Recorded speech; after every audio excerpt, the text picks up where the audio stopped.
وہ لوگ جب ریٹائر ہو جاتے ہیں نا، جتنے بھی ریٹائر لوگ ہیں وہ کیا کرتے ہیں، اب پہلے ان کی ایکٹیو لائف ہوتی ہے، اس کے بعد وہ پیسیو لائف میں آ جاتے ہیں، کام ہی نہیں کر رہے، بیٹھے رہتے ہیں سارا دن گھر میں. زیادہ سے زیادہ کیا ہوتا ہے کہ اگر ایک مرد ہے وہ ریٹائر ہوا ہے تو اس کی جو بیگم ہے نا وہ اس کو وہ ٹوکری دے دیتی ہے کہ جاؤ جا کے بازار سے اور کچھ نہیں تو سودا ہی لے آؤ. بالکل ایسا. تو یہ کافی نہیں ہے ایکٹیویٹی. اس کا نتیجہ کیا ہوتا ہے، میں نے یہ دیکھا ہے کہ جو لوگ ریٹائر ہو جاتے ہیں نا وہ پھر بیمار پڑنا شروع ہو جاتے ہیں، کبھی کوئی بیماری کبھی کوئی بیماری. تو اس سے وہ لوگ پھر زندگی ختم ہونی شروع ہو جاتی ہے ان کی، بہت سے نقصان ان میں ہونے شروع ہو جاتے ہیں، آسٹیوپروسس ہو جاتی ہے اور جوڑوں کی دردیں شروع ہو جاتی ہیں، اور کچھ نہیں تو شوگر کی بیماری ہو جائے گی، کیونکہ بیٹھیں گے تو کچھ نہ کچھ کھاتے رہیں گے، وزن بڑھے گا تو شوگر ہونے کے بھی چانسز ہیں، بلڈ پریشر ہائی ہونے کے بھی چانسز ہیں. آپ یہ دیکھیں زندگی کی ڈیفینیشن کیا ہے، حرکت. تو اگر آپ حرکت نہیں کرتے تو اس کا مطلب آپ زندگی نہیں جی رہے.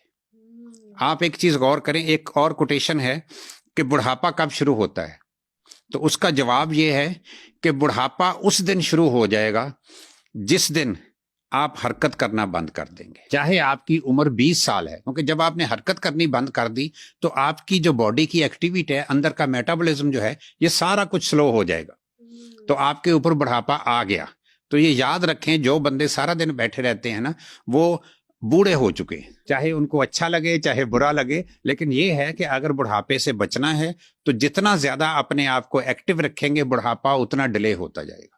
بالکل ٹھیک ہے. تو ڈاکٹر صاحب ایک چیز اور بتائیں کہ جتنے بھی ہمارے یہ سینئر سٹیزنز ہیں، جن میں یہ 50+ والے لوگوں کی بات کر رہی ہوں، تو ان کی ہڈیوں میں ویسے بھی بہت درد ہوتا ہے، اور ان زیادہ خوف صرف اس چیز کا آتا ہے کہیں یہ گر نہ جائیں، کہیں کوئی فریکچر نہ ہو جائے. ان کا لائف سٹائل ٹھیک نہیں ہوتا. جیسے میں ایک چیز اور دیکھتا ہوں، بوڑھے لوگوں کی بات تو چلو دور کی بات ہے، آپ ایک چیز نوٹ کریں، جو چھوٹے بچے ہیں ان میں دودھ پینے کا رواج نہیں ہے. اب کیا ہے، وہ چیزیں آپ نہیں لے رہے جن میں کیلشیم اور وٹامن ڈی ہے، تو کیا ہوگا، آپ کے اندر کیلشیم اور وٹامن ڈی کی کمی ہو جائے گی.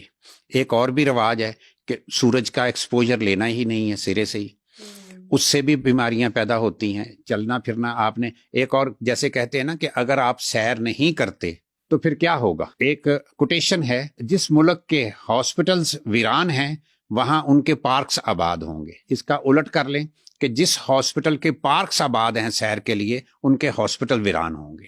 تو سیر کرنے سے بیماریاں جو ہے وہ خود بخود ختم ہوتی ہیں.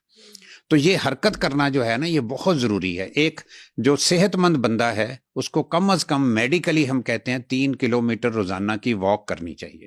اب تو گھڑیاں بھی آ گئی ہیں، آپ اپنے گھڑی باندھ لیں ایک، وہ جو آپ کو سٹیپس بتاتی ہے، تو آپ کو پتہ چل جائے گا جی کہ میں نے 3 کلومیٹر کے قریب واک کی ہے کہ نہیں کی. چاہے آپ اپنے آفس میں کریں چاہے آپ باہر کریں، جس جگہ مرضی کریں، لیکن آپ کو ہر وقت حرکت میں رہنا ہوگا. ایک بہت امیر آدمی تھے، انہوں نے کہا جی کہ میں بہت سخت بیمار ہو گیا ہوں، میرا جگر بھی صحیح کام نہیں کر رہا، تو مجھے کوئی ایڈوائز کریں، میں زیادہ سے زیادہ زندہ رہنا چاہتا ہوں. تو اس کو ڈاکٹرز کا ایک پورا بورڈ تھا، انہوں نے کہا جی کہ یہ اگر آپ زیادہ سے زیادہ زندہ رہنا چاہتے ہیں تو حرکت کریں، ملازموں سے کام لینا بند کر دیں. اس وقت میں آپ کو ایک چیز بتاؤں، دنیا میں سب سے زیادہ بڑی عمر کے لوگ جو ہیں نا، جاپان کے پاس ایک جزیرہ ہے اوکیناوا. اس جزیرے کی کیا خوبی ہے کہ اس جزیرے کے باہر لکھا ہوا ہے کہ اس جزیرے میں 100 سال سے چھوٹی عمر کے لوگوں کا داخلہ منع ہے. اچھا. اس میں سارے کے سارے 100 سال سے بڑی عمر کے ہیں. آپ اگر وہاں جاتی ہیں، کوئی ایسا شخص جاتا ہے جس کی عمر 50 سال ہے، تو وہ وہاں کہتا ہے جی مجھے یہاں کرائے کے لیے ایک کمرہ دے دو، تو وہ کہتے ہیں جی آپ 50 سال بعد آئیے گا، ابھی آپ ایلیجیبل نہیں ہیں. باہر وہ اس جزیرے کو آئی لینڈ آف امورٹلز بھی کہا جاتا ہے، کہ لافانی لوگوں کا جزیرہ. باہر یہ بھی لکھا ہوا ہے کہ 100 سال سے کم یہاں پہ موت کا داخلہ بھی منع ہے. کیوں؟ کہ وہاں 100 سال سے کم کے لوگ نہیں ہیں.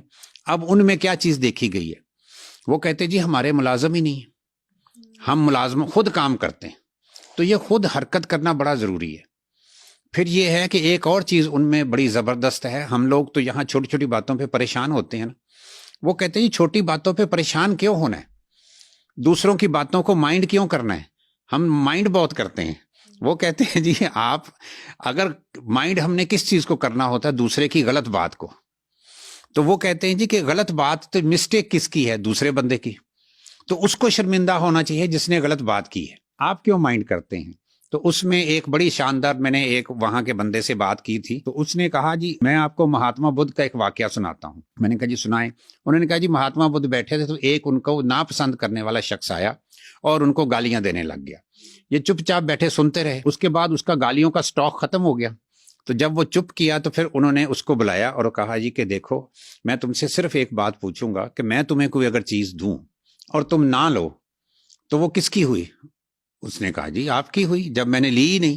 انہوں نے کہا جی آپ نے مجھے جتنی گالیاں دی ہیں میں نے نہیں لی تو کس کی ہوئی؟ وہ آپ ہی کی ہوئی ہے. تو بات یہ ہے کہ ہم مائنڈ کرتے ہیں. دیکھیں کسی نے بات کی ہے، غلط بات کی، آپ ایک چیز نوٹ کریں، چھوٹی سی غلط بات جو ہوتی ہے وہ 1 منٹ سے زیادہ نہیں ہوتی، لیکن ہم سارا دن اس کو اپنے ذہن میں گھماتے رہتے ہیں. اگر غور کرو تو وہ 1 منٹ کا قصوروار تو وہ دوسرا شخص ہے. جو سارا دن آپ اپنے ذہن میں گھماتے رہیں اس بات کو، اس کا قصوروار کون ہے؟ اس کے قصوروار تو آپ خود ہیں. فار ایگزامپل ایک بندہ آفس جا رہا ہے، آفس جاتے ہوئے اس کی وائف نے اس کو کوئی کام کہہ دیا، تو وہ 1 منٹ کی بات ہے، چاہے وہ غلط تھی چاہے صحیح تھی، لیکن ہوا کیا؟ آپ سارا دن آفس میں بھی بیٹھے، دیکھو جی وائف کو احساس نہیں ہے، نکلتے وقت وہ ایسی کوئی بات کر دیتی ہے، ڈیمانڈ کر دیتی ہے، تو وہ اس کو آپ نے مائنڈ کیا، سارا دن اپنے سر میں گھمائے رکھا. تو یہ اس طرح جو ہم چھوٹی چھوٹی باتوں کو مائنڈ کرتے ہیں، اگر ہم اس کو دوسری سینس سے سوچ لیں کہ جی میری وائف ہے، اگر اس نے مجھے کام نہیں کہنا تو پھر کس کو کہنا ہے، تو اس سے آپ کا ذہن ایزی ہو جاتا ہے.